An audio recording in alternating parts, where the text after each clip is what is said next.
La hausse du prix du carburant dans la province du Tanganyika suscite l'inquiétude à Kalemi. Les litres est passé de 4 000 à 10 000 francs congolais, soit une hausse de 150%. Face à cette flambée, les élus nationaux de la région tirent la sonnette d'alarme, alors que cette situation affecte directement les secteurs du transport et contribue à l'augmentation du coût de la vie pour la population.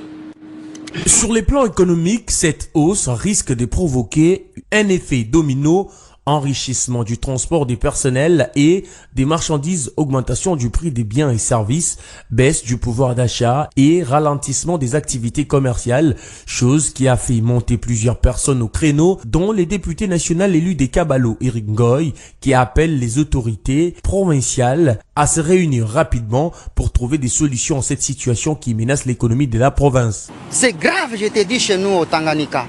J'interpelle le gouvernement national et provincial à cause du prix du carburant aujourd'hui, et auparavant c'était à 4 000 francs congolais, mais aujourd'hui un litre compte à 10 000 francs congolais. Nous sommes là, les élus du peuple. Alors j'interpelle, j'insiste au gouvernement national qui puisse un peu baisser. Il faut baisser le prix du carburant. Il n'y a pas le moyen de transport. J'insiste vraiment, surtout les ministres de hydrocarbures et de l'économie nationale, le VPM Daniel Mukoko Samba, qui puisse un peu se réunir avec FEC de Kalemi et FEC national, qu'on puisse trouver la solution.